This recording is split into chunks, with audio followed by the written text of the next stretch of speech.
అదరగొట్టే కారం రంగు రుచి ఆచి కారం పొడి. శబరిమల జ్యోతి దర్శనం కోసం లక్షల మంది భక్తులు ఎదురు చూస్తూ ఉంటారు. ఏడాదికి ఒకసారి కనిపించే జ్యోతిని దర్శించుకునేందుకు ఉత్సాహం చూపిస్తారు అయ్యప్ప స్వాములు. అయితే మకర సంక్రాంతి రోజు కనిపించే మకర విలక్కు అంటే మకర జ్యోతి మహోత్సవాన్ని పురస్కరించుకొని శబరిమలలో భక్తుల రద్దీ నియంత్రణ, భద్రతపై కేరళ హైకోర్టు కీలక ఆదేశాలు జారీ చేసింది. పరిమిత సంఖ్యలో మాత్రమే భక్తులను అనుమతించింది. దీనిపై పూర్తి వివరాలు ఈ స్టోరీలో తెలుసుకుందాం. అయ్యప్పను జ్యోతి స్వరూపుడిగా భావించి దర్శించుకునేందుకు బారులు తీరుతారు అయ్యప్ప మాలదారులు. మండలం రోజుల దీక్ష చేపట్టే సమయంలోనే జ్యోతి దర్శనానికి వెళ్లేందుకు ఏర్పాట్లు చేసుకుంటారు.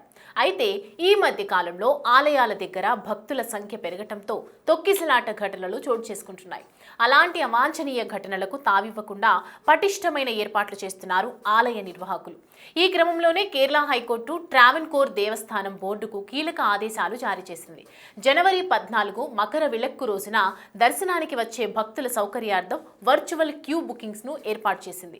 అందులో కేవలం 30,000 మందికి మాత్రమే పరిమిత దర్శన టోకెన్లు జారీ చేయాలని కోర్టు స్పష్టం చేసింది. పాస్ లేని వారిని, అలాగే బుకింగ్ చేసుకున్న తేదీ లేదా సమయం దాటి వచ్చిన భక్తులను శబరిమలలోకి అనుమతించొద్దని స్పష్టంగా తెలిపింది.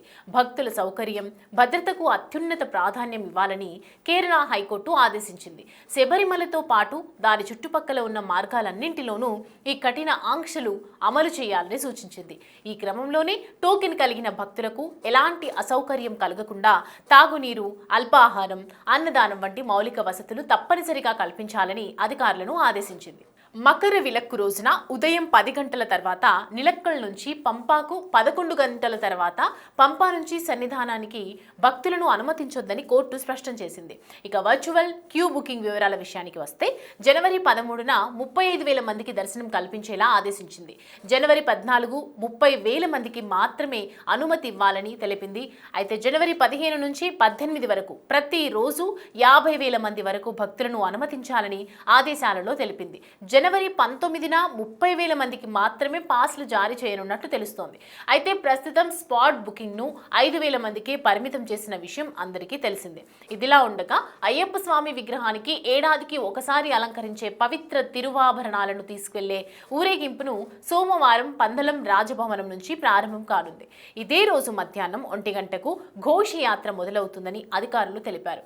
ఏదేమైనా కేరళ హైకోర్టులోని జస్టిస్ వి రాజా విజయ రాఘవన్, జస్టిస్ కెవి జయకుమార్లతో కూడిన దేవస్వం బెంచ్ జారీ చేసిన ఆదేశాల మేరకు శబరిమలలో ఈసారి భక్తుల భద్రతే లక్ష్యంగా కట్టుదిట్టమైన ఏర్పాట్లు జరగనున్నాయి. కేరళ హైకోర్టు ఇచ్చిన తీర్పుపై మీ అభిప్రాయాన్ని కామెంట్ రూపంలో తెలియజేయండి.